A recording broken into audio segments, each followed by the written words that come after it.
Hello बच्चों, welcome back to the channel. हमारी last video में हम लोग कर रहे थे क्लास 11th माइक्रो इकोनॉमिक्स का फर्स्ट चैप्टर इंट्रोडक्शन, और हम प्रोडक्शन पॉसिबिलिटी फ्रंटियर का टॉपिक यानी कि प्रोडक्शन पॉसिबिलिटी को पीपीसी या पीपीएफ का टॉपिक स्टार्ट कर चुके थे। हमने पीपीएफ का मीनिंग समझ लिया था, प्रोडक्शन पॉसिबिलिटी शेड्यूल देख लिया था, प्रोडक्शन पॉसिबिलिटी कर्व देख लिया था, और हमने उसके लिए कुछ अजम्पशंस थी वो भी कर ली थी। आज की इस वीडियो में हम उसी चैप्टर को, उसी टॉपिक को आगे बढ़ाएंगे। तो विदाउट टॉकिंग फर्दर चलिए चलते हैं और स्टार्ट करते हैं अपनी वीडियो को। बच्चों, प्रोडक्शन पॉसिबिलिटी कर्व के टॉपिक को आगे समझने से पहले हमें समझना पड़ेगा एक छोटा सा टॉपिक जिसका नाम है अपॉर्चुनिटी कॉस्ट। ये टॉपिक छोटा तो है बट बहुत ही इंपॉर्टेंट टॉपिक है, अपॉर्चुनिटी कॉस्ट। इस टॉपिक को समझे बिना हम प्रोडक्शन पॉसिबिलिटी कर्व का अगला टॉपिक नहीं समझ सकते। तो सर क्या कहता है ये कॉन्सेप्ट, क्या होती है ये चीज? देखो, वर्ड है हमारा अपॉर्चुनिटी कॉस्ट। अपॉर्चुनिटी कॉस्ट कैसे अराइज हुआ, क्या है ये कॉन्सेप्ट, ध्यान से सुनो। हम लोग इकोनॉमिक्स की स्टडी क्यों कर रहे हैं? सर कितनी बार पूछोगे, हम लोग सिर्फ और सिर्फ स्कार्सिटी की वजह से ही इकोनॉमिक्स की स्टडी कर रहे हैं। स्कार्सिटी हमें किस चीज के लिए मजबूर करती है? सर स्कार्सिटी हमें मजबूर करती है टू मेक चॉइसेस, यानी हम लोग सब कुछ नहीं अचीव कर सकते ड्यू टू लिमिटेड रिसोर्सेज, इसलिए we have to make the choices. कह रहा है जब आप चॉइस करते हो ना, तो एक गुड के लिए दूसरा वैल्यूएबल गुड या सर्विस सेक्रीफाइस करते हो। यही जो सेक्रीफाइस है, यही इसकी का मतलब है कि आपने एक गुड या सर्विसेज को गेन करने के लिए दूसरी गुड या सर्विस की अपॉर्चुनिटी को छोड़ दिया, तो यही आपकी अपॉर्चुनिटी कॉस्ट बन जाती है। सर एग्जांपल से समझाओ, और इसका कैसे लिखेंगे, कैसे हम इसको, यानी अगर आप लिखेंगे इसको तो इसका जो मीनिंग बनता है, opportunity cost is the cost of next best alternative foregone, यानी जो आपका नेक्स्ट बेस्ट ऑल्टरनेटिव था जो आपने फॉरगॉन कर दिया। चलिए एक एग्जांपल देके समझाते हैं। यह एक फार्मर का पीस ऑफ लैंड, उसके पास एक पीस ऑफ लैंड है, इस पे वो दो चीजें उगा सकता है, एक राइस और एक वीट। अगर वो राइस उगाता है तो he will make 12,000 as profit, अगर वो वीट उगाता है तो he will make 10,000 as profit. Sir वो क्या उगाना चाहेगा? डेफिनेटली सर, कैसी बातें कर रहे हो, वो किसको चूज करेगा? सिर्फ और सिर्फ राइस को, because he is making more profit in case of rice. तो राइस को चूज करेगा तो वीट को नहीं उगा पाएगा, क्योंकि लिमिटेड पीस ऑफ लैंड है, लिमिटेड रिसोर्सेज है। लिमिटेड रिसोर्सेज होने की वजह से उसने चूज किया इसको छोड़ दिया। क्यों छोड़ा? क्योंकि कंपैरेटिवली प्रॉफिट लेस था। यानी मैं कह सकता हूं राइस को उगाया तो 12,000 कमाया, 12,000 कमाने के लिए 10,000 की अपॉर्चुनिटी को छोड़ दिया, यानी it is the next best alternative जो कि हम फॉरगॉन कर रहे हैं, यानी छोड़ रहे हैं। तो I hope so opportunity cost का कॉन्सेप्ट क्लियर हुआ है। It is the next best alternative foregone. Sir next best alternative का मतलब, यानी जो उसके बिल्कुल बाद है और बेस्ट हमें इनकम या फिर बेस्ट पॉसिबल सेटिस्फैक्शन देता है। अच्छा सर, इसमें ना सपोज हम लोग ना पल्सेस भी उगा सकते थे इस पीस ऑफ लैंड पे, उसको कमा के ना हमें 11,000 रुपए मिलते, तो फिर भी हम राइस ही चूज करेंगे। बट हमारी जो अपॉर्चुनिटी कॉस्ट है ना, इन दैट केस हमारी जो अपॉर्चुनिटी कॉस्ट है वो ये हो जाएगी, क्योंकि फिर नेक्स्ट बेस्ट ऑल्टरनेटिव तो ये रहा ना, ये नेक्स्ट बेस्ट कहां है? नेक्स्ट बेस्ट तो ये हो गया। तो हमारी opportunity cost for production of rice will be the pulses, जो हमें 11,000 रुपए देगी। यानी अगर मैं राइस ना बनाता तो क्या बनाता? सर डेफिनेटली मैं पल्सेस ही बनाता इन दैट केस। तो पल्सेस को छोड़ के मैंने राइस को चूज किया, so it is my opportunity cost for the production of rice. अच्छा सर, एक और एग्जांपल दे दो। Suppose you are working in a company and you are making 40,000 rupees monthly, ठीक है, ये आपकी पर मंथ सैलरी है, and you got two more offers. एक आपको 35,000 की ऑफर आया, ठीक है, और एक आपको 30,000 का ऑफर आया। Still you will continue to doing this job, आप नहीं छोड़ोगे इस जॉब को, क्योंकि इसके अंदर अभी भी इन दोनों से ज्यादा कमा रहे हो। बट इसको कमाने के लिए अगर ये ना करते तो इन दोनों में से क्या चूज करते? सर डेफिनेटली ये वाला चूज करते, क्योंकि इसमें हमारी सैलरी कम है। तो इसको कमाने के लिए मैं कह सकता हूं आपकी जो अपॉर्चुनिटी है वो 35,000 हो गई। So I hope so now this point clear to you कि opportunity cost का मतलब है next best alternative foregone, यानी जो हमने next best alternative था sacrifice कर दिया, वो हमारी opportunity cost बन गया। सर ये concept हम क्यों समझ रहे हैं, इसका क्या फायदा है यहाँ पे? बेटा याद करो, प्रोडक्शन पॉसिबिलिटी कर्व क्या कहता था? प्रोडक्शन पॉसिबिलिटी कर्व कहता था कि हम लोग मैक्सिमम 2 कमोडिटीज का प्रोडक्शन कितना कर सकते हैं with the available goods and with the available resources. यानी हम लोग दो गुड्स की पॉसिबिलिटीज देख रहे थे, और एक गुड का प्रोडक्शन बढ़ाने के लिए दूसरे गुड का प्रोडक्शन कम कर रहे थे। याद करो, गन से बटर पे शिफ्ट हो रहे थे, तो गन्स का प्रोडक्शन कम हो रहा था, बटर का बढ़ रहा था। वहां पर हम लोग बटर को कमाने के लिए, यानी बटर को प्रोड्यूस करने के लिए गन्स की अपॉर्चुनिटी को सेक्रीफाइस कर रहे थे। यानी वहां पर भी हम लोग एक तरीके से अपॉर्चुनिटी कॉस्ट को पढ़ रहे थे, तो वही चीज हम यहां पर अभी अप्लाई करेंगे, यानी अपॉर्चुनिटी कॉस्ट का topic we will apply on the production possibility curve now, एक अलग तरीके से देखेंगे। एक और एग्जांपल अपॉर्चुनिटी कॉस्ट का हम ले सकते हैं। सपोज आपके पास 40,000 रुपीज है और आपने उस 40,000 से क्या लेना है, सर आपने मोबाइल भी खरीदना है और मोबाइल के साथ साथ लैपटॉप भी लेना है, ठीक है, बट आपके पास 40,000 रुपीज है और आप महंगा वाला मोबाइल लेना चाहते हो, सस्ते से काम नहीं चलेगा, तो दोनों 40,000 में दोनों तो नहीं आ सकता, कोई एक ही चीज आएगी, या तो लैपटॉप ले लो या मोबाइल।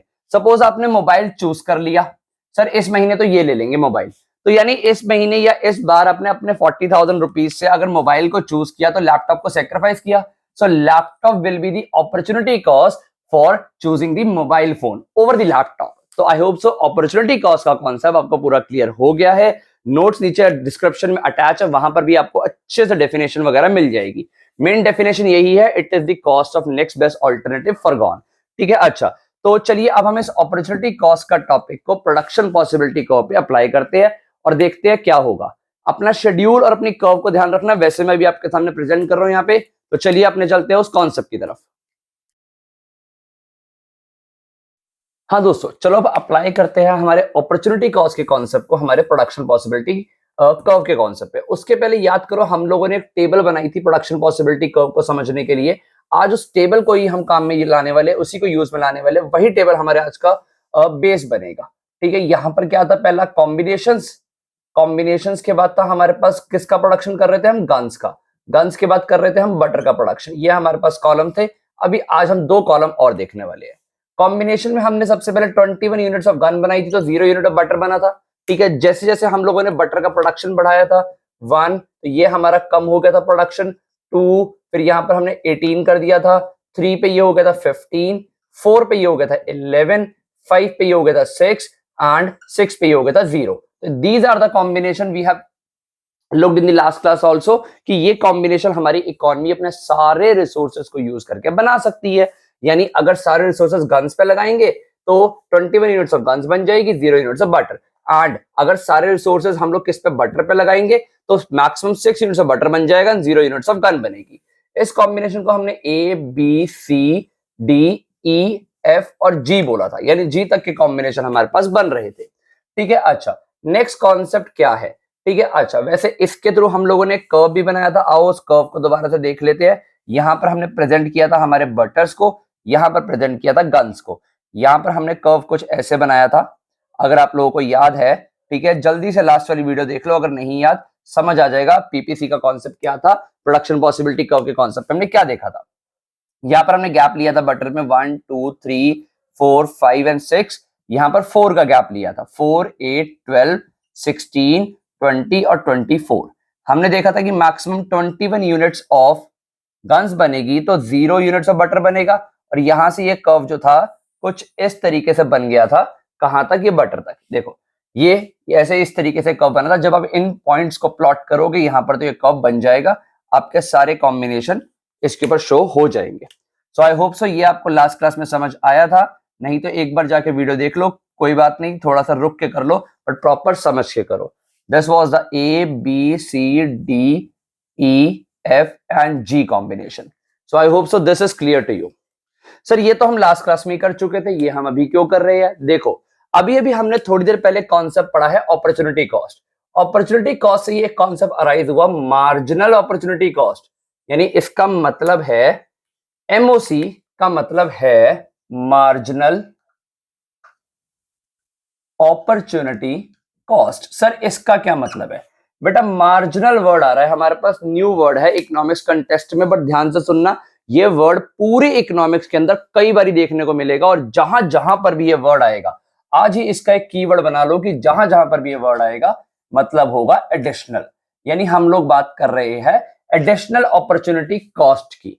अच्छा सर डेफिनेशन ध्यान से लिखिएगा इसका, मैं आपको बोल रहा हूं, marginal opportunity cost is the number of units of a commodity sacrificed to gain one additional unit of another commodity. यानी it is the number of units of a commodity sacrificed to gain one additional unit of another commodity. यानी जैसे जैसे हम लोग एक additional unit butter की gain करते हैं, हमें गन्स की कुछ यूनिट को सेक्रीफाइस करना पड़ रहा है। सर ऐसा क्यों करना पड़ रहा है? Because we have the limited resources. Limited resources की वजह से अगर हमें बटर का प्रोडक्शन बढ़ाना है तो definitely we have to scale down the production of guns. ठीक है, यानी मैं कह सकता हूं ना कि मैंने जब एक यूनिट ऑफ बटर बनाया, ठीक है, देखो यहां से यहां एक यूनिट ऑफ बटर बनाया, तो मैंने एक यूनिट ऑफ गन सेक्रीफाइस भी किया। तो 1 unit of gun is the opportunity cost of production of butter, production of 1 unit of butter. यानी अगर मैं ये बटर ना बनाता तो डेफिनेटली इसे गन बना रहा होता। यानी मैंने गन को, बटर को बनाने के लिए गन को सेक्रीफाइस किया, तो that sacrifice unit will be my marginal opportunity cost, means additional opportunity cost.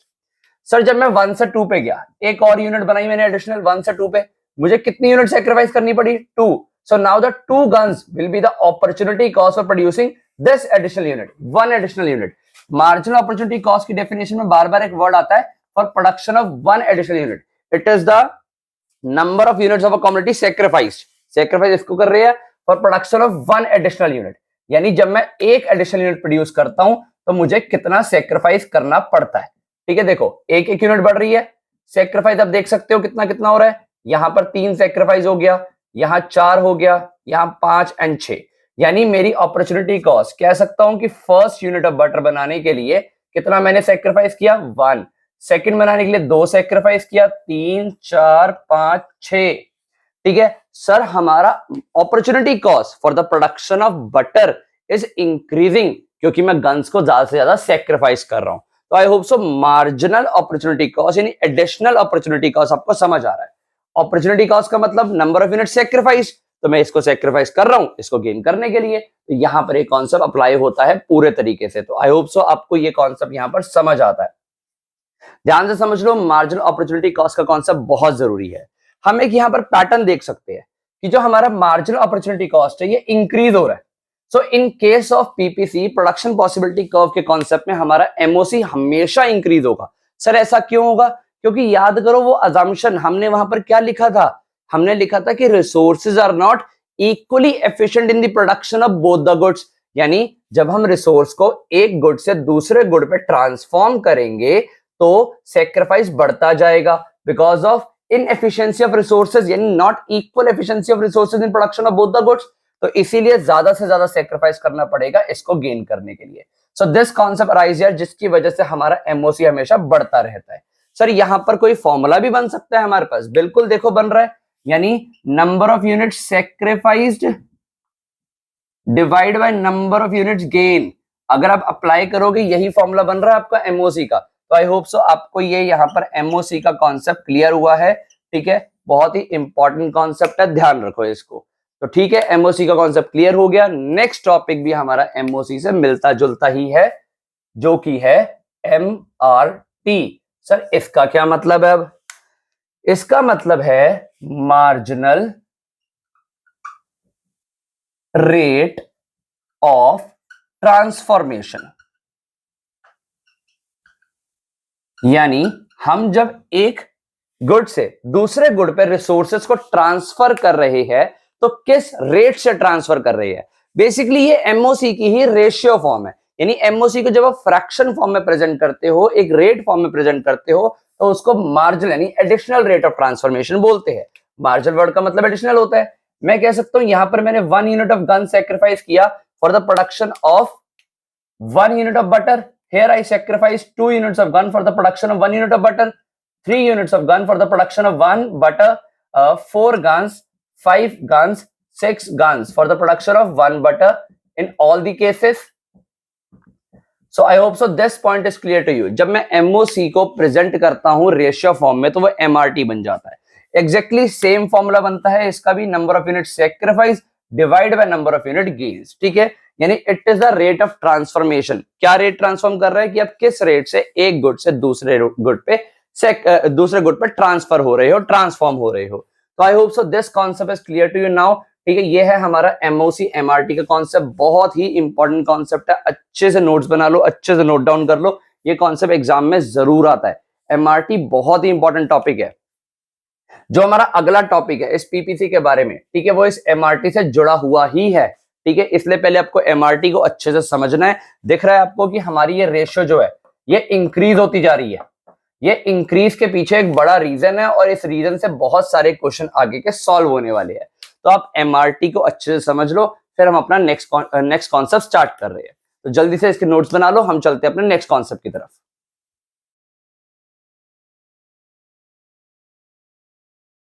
हाँ बच्चों, जो हमारा नेक्स्ट कॉन्सेप्ट है वो है प्रॉपर्टीज या फिर characteristics of PPS.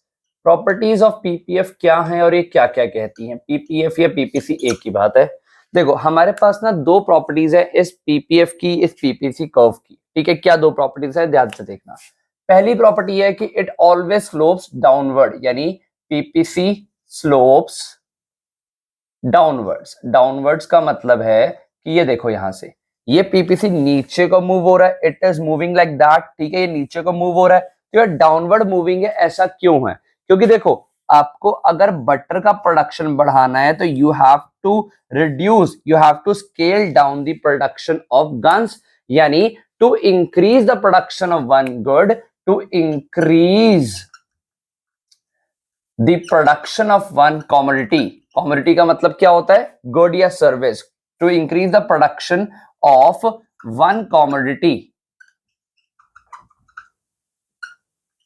you have to sacrifice the other commodity, यानी आपको एक कॉमोडिटी का प्रोडक्शन बढ़ाने के लिए एक कॉमोडिटी का प्रोडक्शन कम करना पड़ेगा। This is your main reason for this downward sloping curve. तो हमारा डाउनवर्ड स्लोपिंग कर्व होने का रीजन क्या हुआ कि जो हमारा पीपीसी होता है वो एक गुड का प्रोडक्शन बढ़ाने के लिए दूसरे गुड का प्रोडक्शन कम करना पड़ता है, इसीलिए जो कर्व बनता है हमेशा डाउनवर्ड बनता है। आज वी कैन सी बटर का प्रोडक्शन बढ़ाने के लिए गन का प्रोडक्शन कम करना पड़ रहा है, बटर बढ़ रहा है, गन कम हो रहा है, इसीलिए कर्व हमारा ऐसे बन रहा है, डाउनवर्ड स्लोपिंग। ठीक है, अच्छा सेकंड प्रॉपर्टी जो मोस्ट इंपॉर्टेंट है, इंडिविजुअल क्वेश्चन देखने को मिल जाता है पीपी में, पेपर में। इसका क्या कॉन्सेप्ट है कि जो हमारा पीपीसी होता है ना, इसकी जो शेप होती है वो कनकेव होती है। कनकेव का क्या मतलब है? कनकेव का मतलब है ये वाली शेप। जब आप छोटे बच्चे थे 10th क्लास में तो आपने मिरर नाम के चैप्टर में पढ़ा होगा कि एक कनकेव शेप होती है, एक शेप इस तरीके की होती है वो कन्वेक्स होती है। ठीक है, ये हम कनकेव शेप में पढ़ रहे हैं पीपीएफ को। तो द क्वेश्चन इज कि why PPF is concave shaped. Paper में क्वेश्चन 3 नंबर का इंडिविजुअल क्वेश्चन देखने को मिल जाता है, 1 मार्क का एमसीक्यू में भी आ जाता है। ऑलमोस्ट कंफर्म है ये वाला क्वेश्चन पेपर में आना। क्या क्वेश्चन है कि जो हमारा पीपीसी है वो कनकेव शेप होता है। सर कनकेव शेप का क्या मतलब है? ऐसे शेप का होता है। ठीक है सर, ये ऐसे शेप का है, ये स्ट्रेट लाइन नहीं है, कन्वेक्स नहीं है, ये ऐसा ही क्यों है? इसका रीजन क्या है? ध्यान से सुनना। इसका रीजन है इंक्रीजिंग एमआरटी, यानी मार्जिनल रेट ऑफ ट्रांसफॉर्मेशन जो है हमारा ये इंक्रीज हो रहा है। आज we have to sacrifice more and more of one commodity to gain additional unit of other commodity, यानी हम लोगों को इसकी ज्यादा से ज्यादा यूनिट सेक्रीफाइस करनी पड़ रही है इसको गेन करने के लिए, इसकी एक यूनिट गेन करने के लिए, इसीलिए शेप ऐसे बन रही है। देखो सेक्रीफाइस ज्यादा हो रहा है, यानी सेक्रीफाइस ज्यादा हो रहा है, गेन कम हो रहा है, इसीलिए जो हमारी शेप बन रही है वो इस तरीके की बन रही है जो कनकेव शेप्ड है। तो पेपर में क्वेश्चन आएगा why PPC is concave shape, तो अब यही लिख के आओगे सर पीपीसी हमारा कनकेव शेप इसलिए होता है क्योंकि हमारा एमआरटी हमेशा इंक्रीजिंग होता है, यही इसका आंसर है। यहाँ आपको दिख रहा है कि एमआरटी इंक्रीजिंग है इसीलिए हमारी शेप कनकेव शेप है। इसी पे बेस्ड हमारा नेक्स्ट कॉन्सेप्ट भी है, बहुत ही आसान कॉन्सेप्ट है। देखो एक कॉन्सेप्ट तो ये था प्रॉपर्टीज ऑफ पीपीएफ, इनके डिटेल्ड नोट्स आपको नीचे डिस्क्रिप्शन में अटैच मिल जाएंगे। नेक्स्ट कॉन्सेप्ट है क्या हमारा पीपीएफ कन्वेक्स यानी इस शेप का, या फिर हमारा पीपीएफ इस शेप का स्ट्रेट लाइन शेप का हो सकता है, यानी क्या हमारा पीपीएफ ये वाली शेप या ये वाली शेप में बन सकता है, यही हमारा नेक्स्ट कॉन्सेप्ट है। देखो वैसे तो हमारी अजम्पशन नंबर वही याद करो जिसमें हमने क्या पढ़ा था, resources are not equally efficient. अगर रिसोर्सेज इक्वली एफिशिएंट नहीं है तो एमआरटी हमेशा इंक्रीज होगा, यानी सेक्रीफाइस ज्यादा से ज्यादा करना पड़ेगा अदर यूनिट गेन करने के लिए। तो यानी वैसे तो इन जनरल सेंस हमारा पीपीएफ कभी भी इन दोनों शेप का नहीं बन सकता। क्यों? क्योंकि ये ऐसे शेप का क्यों है? एमआरटी की वजह से। एमआरटी इंक्रीजिंग है, यानी सर अगर मुझे इस तरीके का शेप चाहिए तो एमआरटी में चेंजेस करने पड़ेंगे। बेसिकली इस केस में अगर मेरा एमआरटी कैसा होता है, ठीक है देखो अभी तो यहाँ इंक्रीजिंग है, यानी मेरा एमआरटी जो है अभी इंक्रीजिंग है। अगर मुझे ऐसी शेप चाहिए तो मुझे मेरे एमआरटी को कम करना पड़ेगा, डिक्रीज करना पड़ेगा। डिक्रीज का मतलब कि सेक्रीफाइस कम करूं और गेन ज्यादा हो जाए, ठीक है, यानी मैं कम से कम यूनिट सेक्रीफाइस करूं, गेन ज्यादा हो जाए, इन दैट केस मेरा जो पीपीएफ है ऐसा बनेगा। यानी ये वाला पीपीएफ कब बनेगा, कन्वेक्स शेप कब बनेगी, when my MRT is decreasing. On the other hand sir ये वाली शेप कब बन सकती है पीपीएफ की, when my MRT is constant यानी इक्वल। वन सेक्रीफाइस किया वन गेन हुआ, वन सेक्रीफाइस किया वन गेन हुआ, जब ऐसा होगा तब मेरा पीपीसी जो बनेगा वो स्ट्रेट लाइन बन सकता है, अदरवाइज नहीं बन सकता। तो आप पेपर में यही लिख क्या होगे कि स्ट्रेट लाइन कब बनेगा, जब एमआरटी कांस्टेंट होगा।